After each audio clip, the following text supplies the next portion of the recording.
Welcome to Pub and Porch, Applied Stoicism in Modern Life, hosted by Adam Piercy and Mick Mulroy.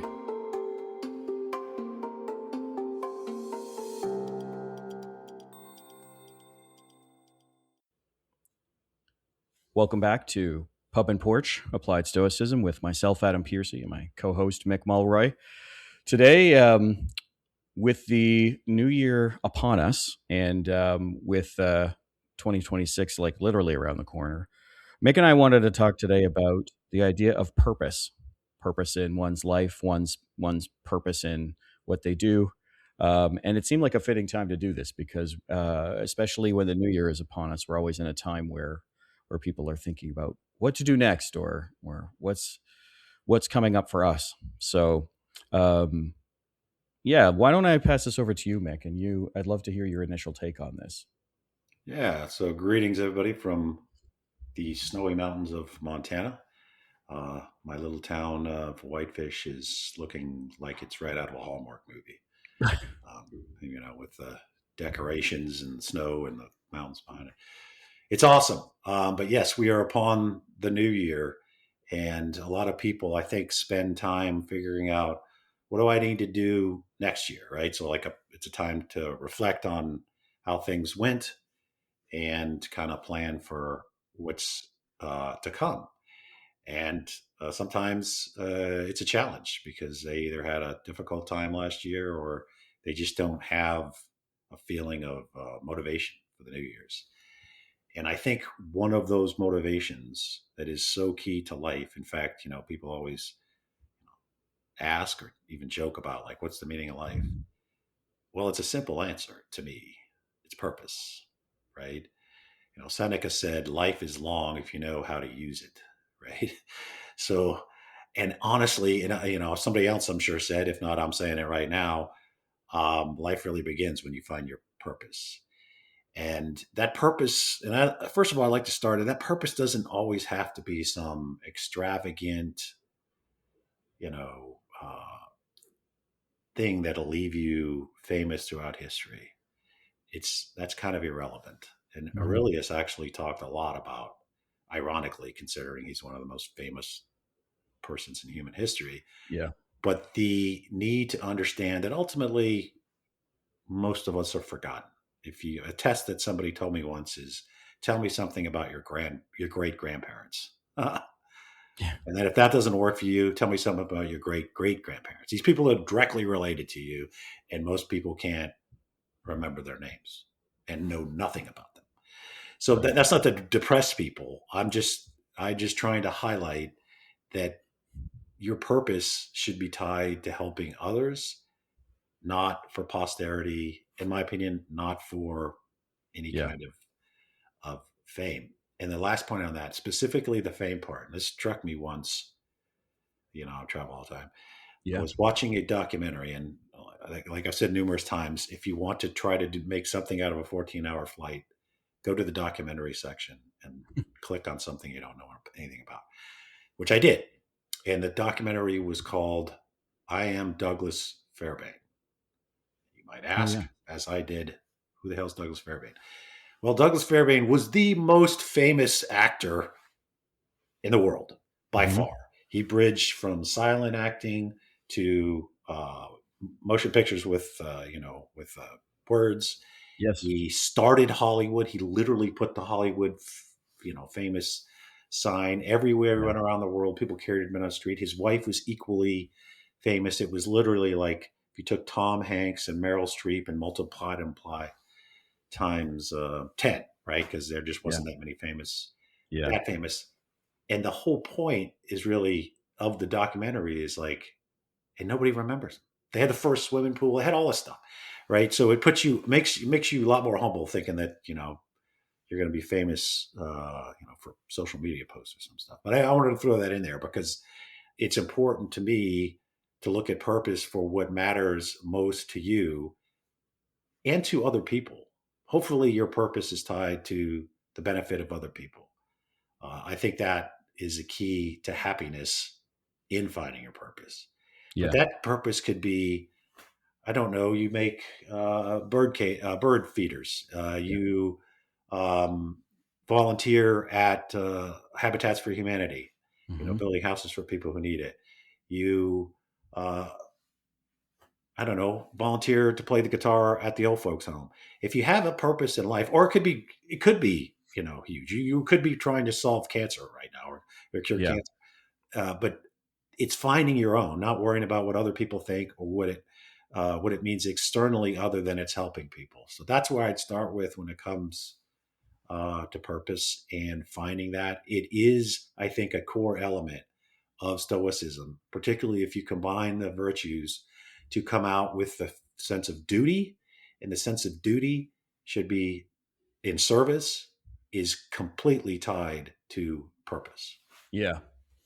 Absolutely. And I think, if we continue on this track of like finding it or starting it, right? I think, there's this whole concept of eudaimonia within Stoicism, right? Which is like living in accordance to nature. But I think, you get readings from Stoics of the past as well as modern Stoics that highlight this idea of purpose and how that goes along with it, right? This idea that if you are doing something good with your life, and it also maintains those accordances with nature and with virtue, right? Then that is a good purpose to be around, and you just have to find what your own is, right? There's an old Zen saying, which is become what you are, right? And I've Mhm. always kind of thought about that in terms of what I do, which is like, what I'm it's not just about what you're good at, right? It's about what can you use it for. The purpose is not to be good at it. The purpose is to use it for something, and to make a decision to use it for something. And I think that's something that I think everybody goes through this. They're trying to figure out how it all fits together, right? Because that's what being a youth is, right? You try different stuff. You try the cello, the clarinet, right? Soccer, um, uh, Australian football, like pick at the random stuff, right? And then you find that thing, and that's your purpose. But I think what people always are looking for, and I get this because I do a lot of mentorship work with women in engineering and women in the aerospace sector, as well as students when I go out for recruiting fairs and everything. And they're sort of like, well, how do I know what's really good for me or whatever? And I'm like, well, if you're able to do something that's in the service of others and in the service of something bigger than yourself, and it fits within this idea of like it's got good virtue, and it uses things that not only make you feel good but do good. I think you're starting to find where that is.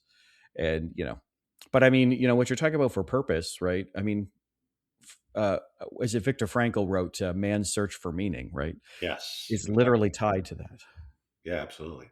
And that you just go, well, man's search for meaning, man's search for meaning is man's search for purpose, right? And I think that's it. So in terms of for starting, I get a lot of those questions from especially young people, and you go, well, find something that fits within your value structure, within your wider ethics structure for the world, all of that. I think that's a good place to start. But I think it's important to find that. I think you're right.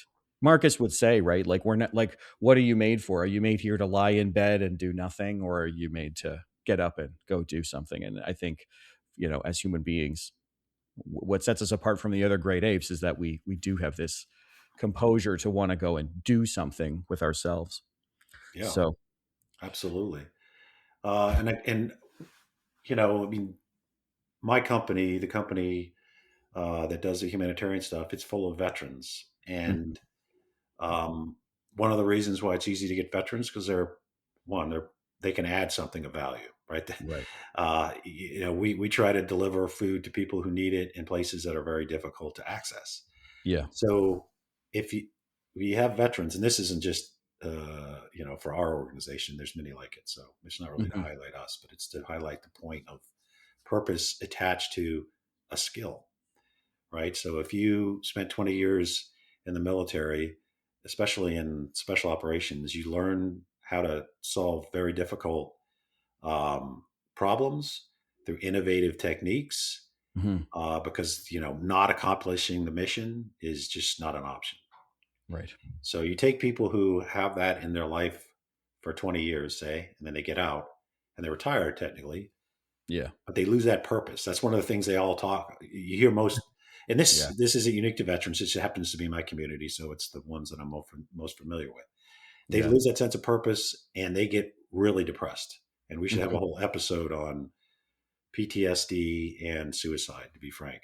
Sure. Um, but the Totally. ones that find the purpose don't have those problems, Hmm. right? So they, in the case of our company, we hire them. We say, okay, for example, we're trying to get food to people who are cut off by conflict or environmental factors like rivers and have overflown in the rainy season in Eastern Africa, for example. Yeah. And they come to us and say, if you don't get them food, then we're going to have a lot of people, including children, that are going to likely perish. Right. So you take a skill that you had, in this case, how to airdrop things, right, Yeah. in bulk, and now Yeah. you have a purpose for sure. I mean, helping starving children. I mean, there's not much more of a human purpose than that. And plus, they have a skill that can actually do something about it. So that's Hmm. the point I'm trying to make is if you are trying to find your purpose, also look at your skills. Like, where can you be the most value added? And I just saw this with another vet organization. It's called Team Rubicon, where they took even homeless veterans and said, okay, do you want to help other homeless veterans? Right? They said, Right. Right. how am I going to do that? They said, well, what did you do in the service? And they said, well, I was an ABCB. Oh, so you're basically know how to do construction. You're an engineer. You do, yeah, great. You're actually, it's not just to give you a purpose. It's actually to add to the effort. Right. So when they refurbish, old hotels to make them veteran homes and stuff like that, they're doing it sometimes with people who are homeless themselves. But Yeah. talk about flourishing. They go from a shell of a man to an upstanding Mm. member of society. Right. So finding that purpose, especially if you can attach it to a skill or something that you bring to the table that's unique to you, I think is really key to this whole conversation. And it could Yeah. change over time, right? You could be a person, like yourself. You're working on this hugely important manned space travel to another, potentially another planet, and then potentially another solar Yeah. Yeah. system one day, right? I mean, Mhm. it's super duper fascinating. But when Yeah. you're done with that, you might lose your sense of purpose unless you find something else. Like, what could you do? Well, you Yeah. could teach, you could do this, you could do that, or you could do something entirely different that's not even attached to you. But Yeah. one of the things that I would suggest you and anybody, myself included, is look for that purpose that you love that you can really contribute. Yeah. And oftentimes that's to figure out like what skill did you have throughout life that would really be beneficial to others.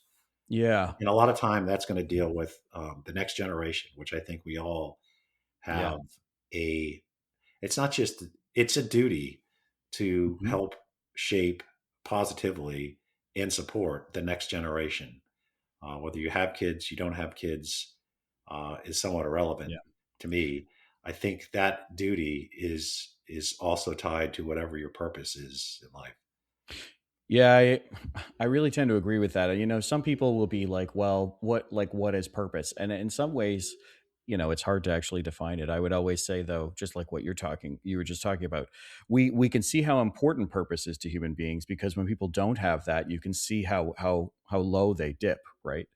It in some ways, like, so it's weird to say it this way, but it's like, why is purpose important? It's like because when you don't have it, it's worse, right?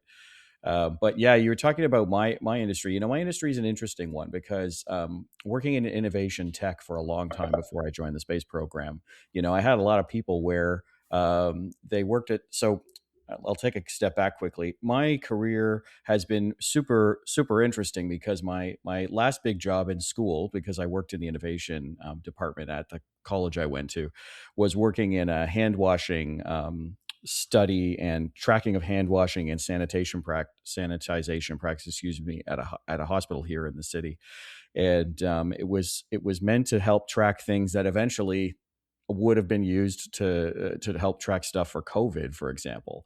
And then later on, I got into green energy. I was working in solar panels, and then later on after that, I was getting into or I was my biggest company before the space program. I spent a huge chunk of time working in neurosurgical robotics, and it was like that thing where you kind of start to go, wow, like my technology is being used to save people's lives, and it's a huge, like, it's this big world thing, and it kind of throws everybody. And then when that company had some challenges, people were no longer working there, right? And sometimes not because of their own choice. And so what happened was, I had many conversations with people where they were like, I don't know that I'm going to get any better than that, because like we were saving lives. And you go, yeah, I understand that part of it. I've been very lucky that I've been on an upward trajectory, and I went from there to working in biometrics, and then I started working in where I work in now. And when I started where I work now, I was working in nuclear energy, and you were like, okay, well, we're powering people's homes. Like, this is still purpose, right? And then I went into the space program, and it was, like what I do now. My first thing in space program was sort of like a science project for the ISS. But what I do now in the Gateway program, the new lunar space station, is one where it is the next phase of human exploration of at least the lunar surface. And you kind of are just like, it feels like Star Trek, right? And I don't really want to talk about that part of it, but it's like, what I think people need to remember, right, is, and it's funny me saying this, but when talking to my friends who used to work in the neurosurgical space and then, had to change, and they went working in high finance or something and lost that feeling of purpose. My stance for them was always like, well, it's easy to wrap purpose into these it's easy to wrap purpose into these huge boxes, right? That it's like, I am saving the world. I am saving the environment. I am saving people's lives. And yes, it's easy for me to just sound dismissive to that. But I think what's important is that purpose is something that can be small or big. And I always try to remind people of that. Like, I have people like there are people at my office who, like, not everybody in the let me put it this way. Not everybody in the space program is Gene Kranz running mission control, or is Apollo 11's commander Neil Armstrong landing the lander. Not everybody is that person, but they have a piece of that, and their purpose to do that really well for themselves, for their coworkers. If you're a manager and your purpose is to do well for your team, and that's what I do. I'm a leader, and I know you have led in the past, or maybe you lead now as well. And so there are purposes all over the place, and I would urge people to remember that, because a lot of people struggle with it and finding purpose. Like, some people's, like, there's someone I know that my family knows out in the east side of the city here, where my guess is that his big purpose thing is that he's the Meals on Wheels driver. Mm-hmm. Right. And it's like, okay, well, that's like, there's nothing wrong with that. It seems tiny, it seems minuscule, but in reality, for those people who you are serving, that is their everything. That's probably their biggest part of their day, is when you show up. Right. Mm-hmm. And, I think I think the message I would always want to tell people, because it's easy. So many people, they're like, oh my God, your job must be amazing and all this stuff. And I'm like, it is really cool. But at the same time, it can suck sometimes, just like Yeah, yeah, anybody's job. yeah, yeah. But I think it's important to not to, like, people think of purpose as something, as like, you want to be Luke Skywalker, you want to be, the chosen one. And but the thing is I'm not the chosen one. No, find the purpose that is in your life that you can do right now, that again matches those values and ethics. But it is tough when people lose purpose. I don't want to dismiss that. It's very tough. I've seen it with my friends, and it's really hard. But then they find a purpose instead of,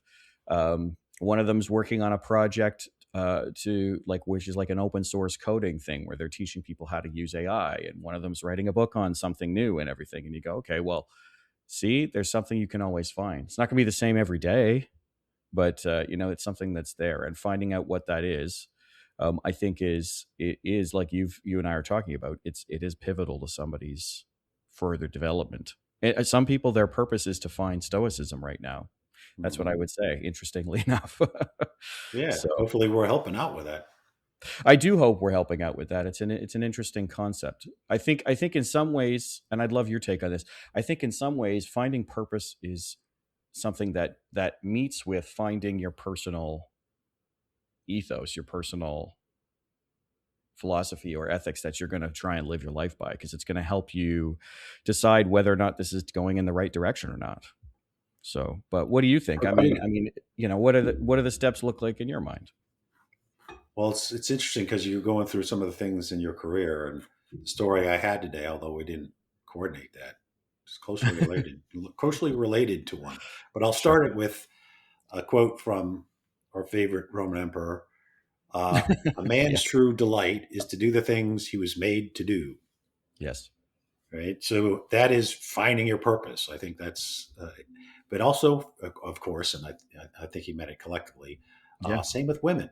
So my story today is about a 17-year-old girl, right, 17, um, who lived in the mid 1800s, and she heard because she knew a lot of soldiers that were fighting in the Crimean War, which is a Hmm. war basically between Russia on one side and the Ottoman Empire's attempts to maintain its grasp of its empire, Hmm. plus the UK and France. And Yeah. we Very still see messy. it today. In fact, I'm talking right. That's why I'm wearing the suit. I'm talking about Ukraine going to President Zelensky going to visit President Trump in Mar-a-Lago.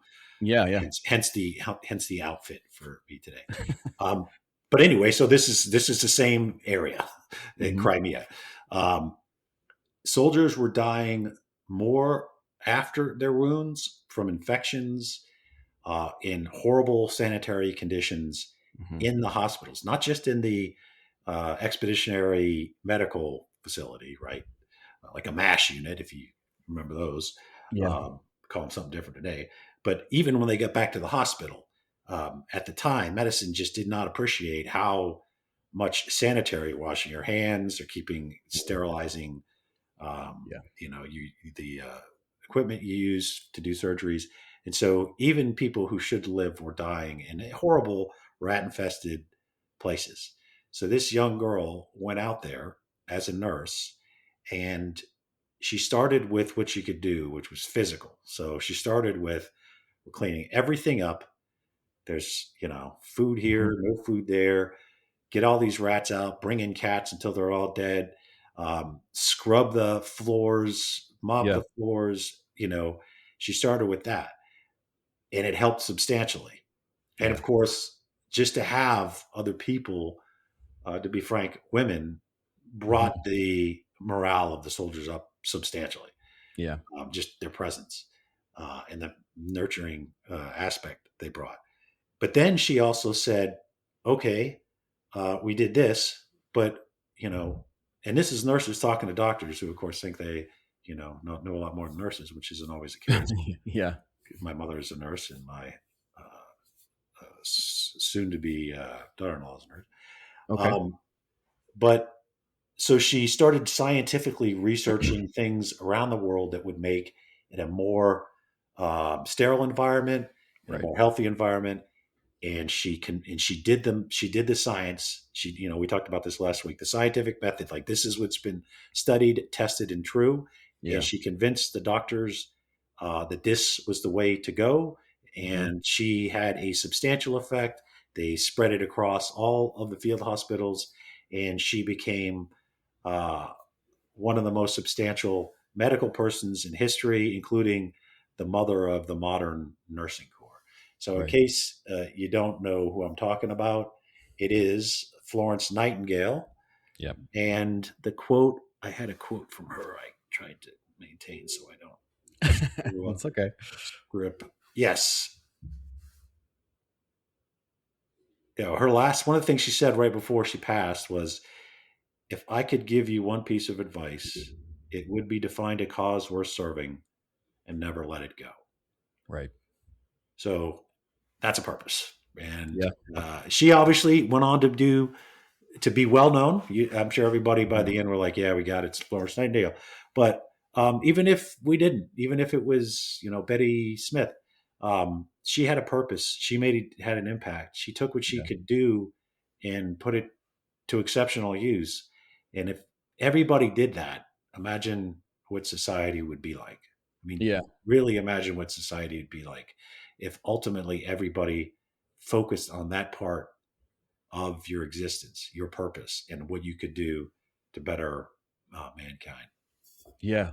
No, I totally agree. And I think, that leads in the whole, big changes or small changes, right? Like if you're a force for good, regardless of the size of it, like I would urge everyone, don't get bogged down in the size of it. It's very much a are you helping or not question, I think, which kind of that's pretty basic, but I think that's what it is, right? But Nightingale is an interesting story as well because in parallel with her, there was a Hungarian man who was trying to get sanitization practices in operating rooms like surgeries, and he died in like a mental institution he was destitute because doctors were saying, "Well, I'm not unclean," and he's like, "But I studied, like I can tell you what's happening." And so Nightingale and him together, not to detract from Nightingale because she absolutely was in horrid conditions. If you ever read the story about her life, like horrible. Like I think she's the one with the lantern, right? She would like go and Yes, take the the lady in the lantern, right? lantern. That's what they The lady called with the her. lantern, right? And you're Yeah. just like, oh my god, it sounds terrible, right? In many cases, she was the only woman there, right? I mean, the because the Crimean War, I think, is the 1880s. The 1860 1853. Yeah. Oh, 1853. Okay. So in the 1860s, when it's the American Civil War, the Yeah. number one cause of death for combatants was dysentery, right? Yeah. Which is essentially very bad. My grandmother would call it GI distress, right? Hmm. And it's just like, it's horrible in its own way. And but I not to focus too much on that story, but I think it's important that people figure out what it is that they are there for. Not like a one thing. And this is I'd be interested to get your take on this. Like I definitely see people today who are comparing themselves to others. It's like, well, he rescues the poor and feeds the sick and and cares for the hungry or whatever. And I'm like, okay, that is nice. I'm really glad that that's nice. But like, what is your purpose? Because if your purpose is to build shelter rather than feed somebody, then do that as your Yeah. purpose, and it should be okay. It should be individual. I mean, we always talk about this, and I always talk about the word responsibility, right? And the duty, I think, is a word we've used a lot, and that's a good word to keep going. It's our duty as human beings to see what we can do for the greater cosmopolis. Marcus always talked about that. He viewed himself as a citizen of the greater world, right? And Hmm. we as Stoics, I think, have a duty to do that and try to be nice to people. Yep. It does And fit really well into the cosmopolis concept, yes, it does. like everything we're talking about. Yeah. I mean, JFK's quote of, ask not what your country can do for you, but what you can do for your country. And that I think How that far comes have we around. gotten away from that? I know. But also like, I think, yes, as an American president, he's definitely talking about the United States, but I think there's a greater concept there because he's also living and leading as a president in a time where there are major United Nations efforts going on, right? And there are major bigger efforts, and he's definitely thinking about that. We know that he's worried about communism spreading everywhere. Or Sovietism, I should really say. He's worried about all this stuff happening. So I think it would be remiss to make people think that the only way you can have purpose is to be doing huge things, but also this idea that it's not within our duty as human beings to ask ourselves, like, what can we do for the greater good, greater population. I don't usually like using the word greater good because it sounds like something that can get misappropriated. Mm. But yeah, I think that's a question we all have to ask. So We do. And to your point on focus on the stuff that you actually can help, I would say. This is what I'm just talking to myself, right? Don't worry about what everybody thinks or whether it's popular yeah. necessarily or whether it gets you a bunch of clicks or whatever on Mhm. social media. Social media, I think, has made in many ways life a lot more toxic, right? Yeah. People are super tough online and not so much in person, and it's also a lot of it's just fake shit, to be Yes, it honest. is. So it's not about going to help out at a homeless shelter and spending most of the time taking selfies of yourself. uh, when you're supposed to be serving chow at the homeless shelter.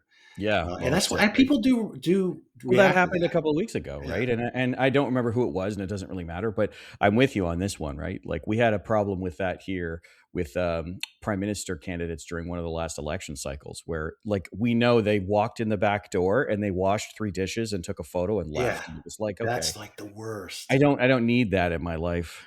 Yeah. So a story that I just heard that's tied to this, or I just read, is about George Michael. Remember the single, the Yes, of course. singer?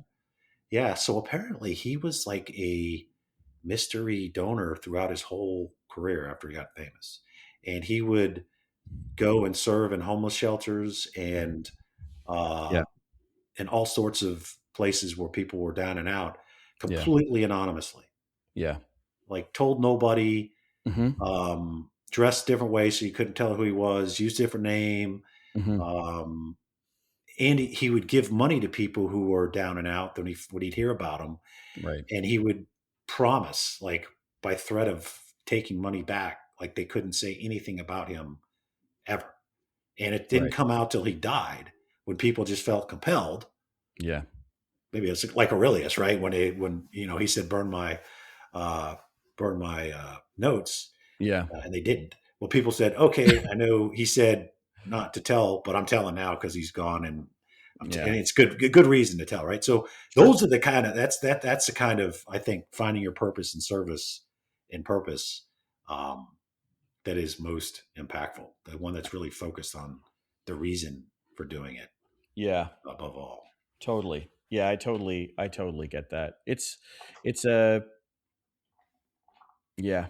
It's in many cases, in many ways, this is a tough question, right? For people, but in many ways, for me, it's an easy question, right? Which is what can you do? What's one thing you can do today, tiny or not, that can make something better? And that's all that it really is, right? And then you build from there. Even the people that we think about, Mother Teresa or look at Princess Diana, right? For example, because she had a platform that she used, but at the same time, like she didn't just all of a sudden show up. It was a very long term plan for her. Working with the landmines thing, working with one of her early famous things was working with HIV patients in London and Mhm. humanizing them, Yes. so people weren't treating them like they were lepers, right? Touching them, shaking Before. their hands. Yeah, exactly. And and the thing is like for her, that's 5 minutes of her time, right? But she knows that 5 minutes has an impact, and that in some way, I think I always struggle with answering people's questions when you get the sense that they want a quick fix, but it's also like, but it doesn't have to be big; it can be small. I try to. I tend to be a motivational person for people that I know are having a tough go, so I'll be like, out of the blue, send a message, hey, how's it going? Hope you're doing good. You got this. And that's it. And then I leave it. And I'm not saying that that's my purpose, but like general purpose, I think, is to do what's right and what helps people. And I think that's really important.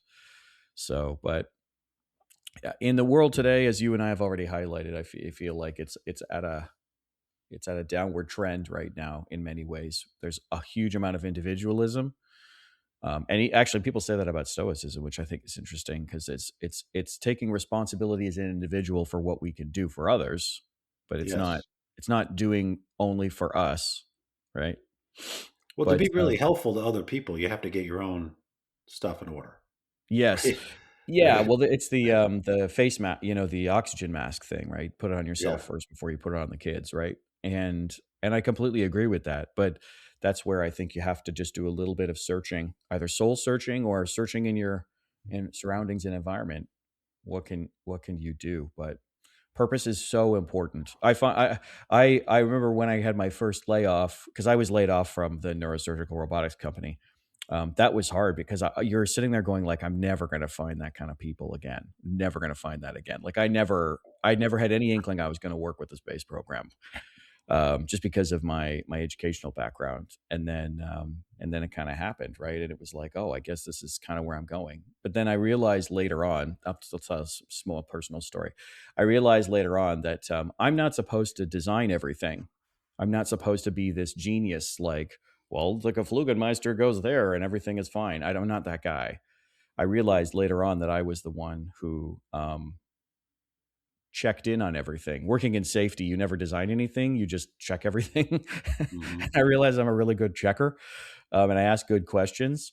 And it was easy for me to think that that was my purpose. But then someone came to my desk crying one day. I won't talk any details, but somebody came to my desk crying one day because of something that was occurring at the office. And I realized that I guess my purpose at the time was to be a safe space for somebody. And that day I spent like 3 hours with this person, and I had to take them to talk to a management person and everything. And it was really funny because I said to myself, I guess that was my purpose today, was just to Sure. be there for that person. And I'm sure in your position you've had times where you've been there where all you've done has been the support person for somebody, but that's been the biggest pillar of their day, to hold them up Mhm. while they go through something tough. But Yeah. I don't know. And that was It's a good purpose, indeed. I think so. I think so. But it's an odd feeling sometimes, because again, I think you and I both doing such big things in our work, it feels like that's the focus, when in reality it can be something tiny. My quote to close today will be the quote from people remember it from Schindler's List, but it's an old Jewish adage, which is he who saves one man saves the world entire. And I think it was important to Viktor Frankl. So I Yeah, would say that's something I've always thought about. exactly. And another famous quote from Frankl and Nietzsche, essentially the same. It means once you find your purpose, you can endure almost anything, right? Hmm. So that's what I'd end with is spend time finding your purpose, Yeah. because it is essentially the meaning of life. And if you have another meaning, love to hear it and we'll talk about it. But I think it's it. Absolutely. Okay, well, we should wrap up there, though, for timing. You and I both have to get on to our days. But for anybody out there, we'd love to hear from you. What's been your experience finding your purpose? What's your ideas about ways to do it? Love to hear from the audience. And I hope that as we enter into the new year, everybody has a happy new year and a good start to 2026.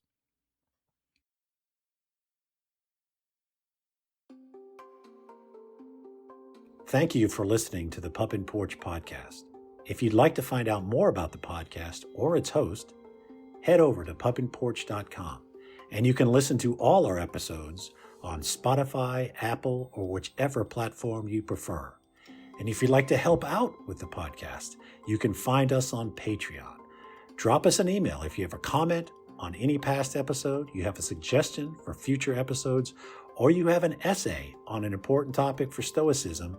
Send it to us, and then we can be reached at info@pupandporch.com. Today's music was provided by bensound.com. Until next time, Pup and Porch out.